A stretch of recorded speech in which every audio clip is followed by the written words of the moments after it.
Hello everyone, welcome to Libertarian Front. I'm your host, Joe Palmetto. Today we are going to explore the topic of illegal immigration and libertarianism. What is the libertarian view on immigration, illegal or legal, and also the current system in the United States? What does this look like from a libertarian perspective, the current immigration / illegal immigration system? And in order to get the conversation started, I want to begin with a video from famed economist Milton Friedman, who was very, very popular and influential in the 1970s, 1980s. I believe he worked with the federal government. He worked with the reconstruction of Chile's government in the 1980s, I believe, and has written, he's from the Chicago School of Economics, which is a very libertarian-based, I would say freedom-based economic school of thought. So we're going to watch this video from him, and then I'm going to add my 2 cents and try to bring this up to the modern era. And I think this may help explain a lot of what's going on in America as far as immigration is concerned. There's a lot of pushback right now against illegal immigration. Even Joe Biden is talking about increasing border security, although I don't know that he's serious about that. But it was arguably the number one issue that brought Donald Trump's campaign to the forefront and helped him win the election in 2016. It may help him win the election this year as well. So let's see the libertarian point of view of some libertarian thoughts on illegal immigration.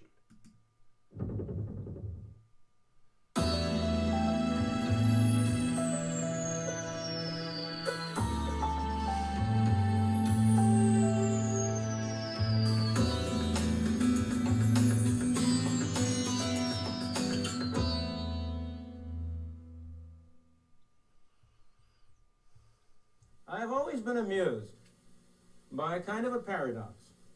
Suppose you go around and ask people. The United States, as you know, before 1914 had completely free immigration. Anybody could get on a boat and come to these shores, and if he landed on Ellis Island, he was an immigrant. Was that a good thing or a bad thing? You will find hardly a soul who will say it was a bad thing. Almost everybody will say it was a good thing. But then I suppose I say to the same people, but now what about today? Do you think we should have free immigration? Oh no, they'll say, we couldn't possibly have free immigration today. Why, that would flood us with immigrants from India and God knows where. We'd be driven down to a bare subsistence level. What's the difference? How can people be so inconsistent? Why is it that free immigration was a good thing before 1914 and free immigration is a bad thing today? Well, there's a sense in which that answer is right. There's a sense in which free immigration, in the same sense as we had it before 1914, is not possible today. Why not? Because it is one thing to have free immigration to jobs. It is another thing to have free immigration to welfare. And you cannot have both. If you have a welfare state, if you have a state in which every resident is promised certain minimum level of income or a minimum level of subsistence, regardless of whether he works or not, produces it or not, well then it really is an impossible thing. If you have free immigration in the way in which we had it before 1914, everybody benefited. The people who were here benefited, the people who came benefited. Because nobody would come unless he or his family thought he would do better here than he would elsewhere. And the new immigrants provided additional resources, provided additional possibilities for the people already here. So everybody can mutually benefit. But on the other hand, if you come under circumstances where each person is entitled to a pro rata share of the pot, to take the extreme example, or even to a low level of the pot, then the effect of that situation is that free immigration would mean a reduction of everybody to the same uniform level. Of course, I'm exaggerating. It wouldn't go quite that far, but it would go in that direction. And it is that perception that leads people to adopt what at first seem like inconsistent values. Look, for example, at the obvious, immediate, practical case of illegal Mexican immigration. Now, that Mexican immigration over the border is a good thing. It's a good thing for the illegal immigrants. It's a good thing for the United States. It's a good thing for the citizens of the country. But it's only good so long as it's illegal. That's an interesting paradox to think about. Make it legal, and it's no good. Why? Because as long as it's illegal, the people who come in do not qualify for welfare. They don't qualify for Social Security. They don't qualify for all the other myriads of benefits that we pour out from our left pocket into our right pocket. And so as long as they don't qualify, they migrate to jobs. They take jobs that most residents of this country are unwilling to take. They provide employers with workers of a kind they cannot get. They're hard workers, they're good workers, and they are clearly better off. If you ever want to know how what people prefer, the surest sign is how they vote with their feet. And there is no doubt how the braceros vote. They vote to cross the border with their feet, on their feet, or in any other way they can. By the thousands and perhaps millions, for all I know. Illegal immigration is fascinating because it shows not only the main point I'm trying to bring out now, how interconnected are the various aspects of freedom, how interconnected is the problem of governmental arrangements for welfare and governmental arrangements for immigration and other things. But it shows a very different point that's kind of a digression. And that is how bad laws make socially advantageous acts illegal, and therefore leads to an undermining of morality in general. So there's a lot there to unpack, and if anything, this is going to highlight the complexity of the immigration issue. So essentially what Milton Friedman is saying there is that illegal immigration, illegal, and because it's illegal, that's what's creating the moral conflict here, right? Because we want to be good, upstanding citizens who follow the laws. But because these immigrants who come in are not necessarily recognized, and I'm sure you've heard about this in the media, they live in, quote unquote, the shadows, okay? If they come in and they don't sign up or they can't sign up for any of the welfare benefits, then they will work jobs at lower wages, often below wages that the law requires, and they will fill those holes in the economy, and in that sense, the entire society will benefit. However, if they came in and they were legal or recognized as legal, they would put a huge weight, on the welfare system and create this built-up resentment. Now, a couple things that I would like to say is, first of all, I think he's, the laws have changed over the years. My understanding is the Welfare Act in the 1990s actually made it more difficult for illegal immigrants to get a lot of federal benefits. However, my understanding is, depending on the state, illegal immigrants can receive a lot of welfare benefits.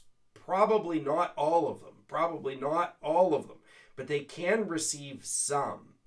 And the people in these states are going to be aware of this, and that can build and create some of the bubbling resentment that we see with illegal immigrants.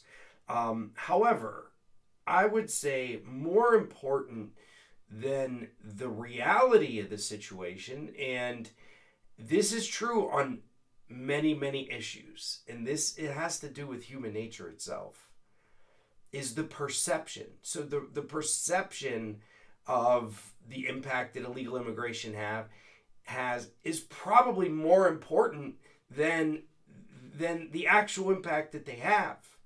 And so the perception, it should be the job of the media at least to align people's perception with reality. But perception is oftentimes not aligned with reality. So even if many of these illegal immigrants are not receiving the welfare or social safety net benefits, the vast majority of Americans likely believe that they are and perceive that they do. And that in and itself helps to build the resentment that exists amongst Americans towards illegal immigrants. Now,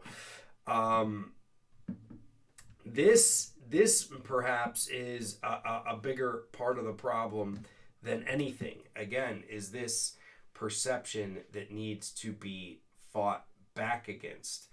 Now, a couple of other things I want to say about this issue is, Milton Friedman says before 1914. I would say that's a little too early. The social safety net didn't truly expand in this country, I believe, until the Great Depression and Franklin Roosevelt and the New Deal, and then much more so over the next 30, 40 years in the 60s and 70s with Lyndon Johnson's Great Society. And so prior to, say, 1935 is when the Social Security Act was passed. Prior to 1935, immigration and the law and the economy were all in line, right? We didn't have this huge social safety net in America.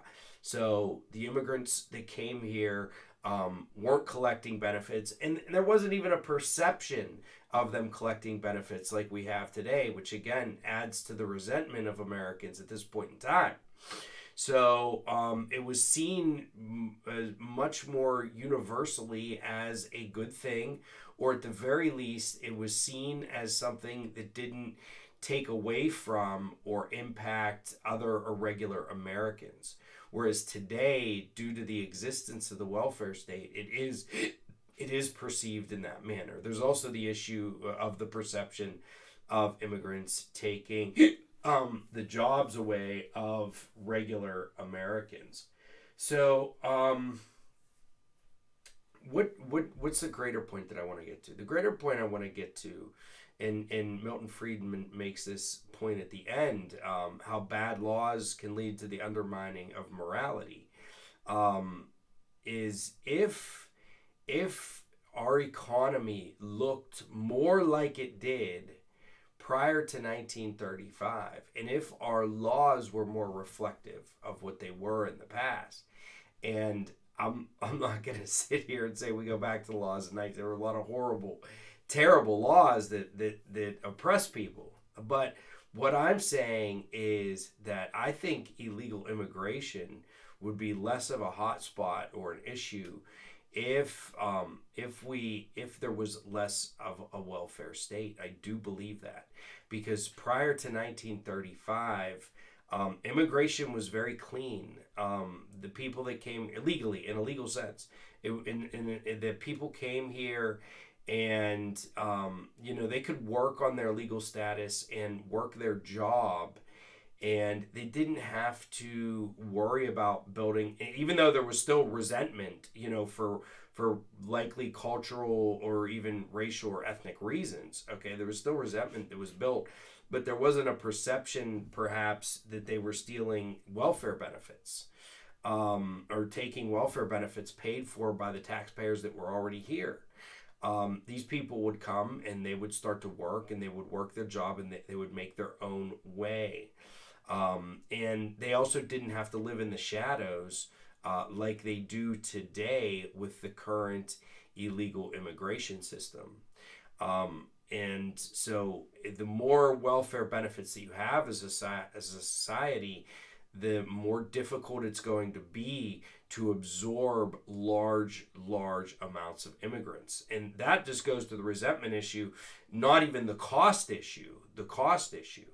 But if the costs and the existence of your welfare state is smaller, illegal immigration becomes less of an issue, And also, it's easier to just to allow those illegal immigrants to be here legally, because it's this illegal and legal status that kind of creates the hypocrisy of the welfare system. It pushes some people out, and keeps some people in. It creates these categories. And without a huge welfare system, you don't have these types of categories. The smaller your welfare system is, the easier it is to absorb immigrants in a moral and not incredibly complicated legalese manner. And that's reflective today of how difficult it is to apply and become a U.S. citizen. It takes years and years and years to become a United States citizen. And that's because all of the benefits that are placed on the citizen, the government requires all of these things from the immigrant themselves before they can be considered Americans. Whereas with less of a welfare structure, illegal immigration is easier. It is smoother. So that's the point that I wanted to make. Libertarian, from a libertarian position, immigration is a good thing. It's a net plus for the society.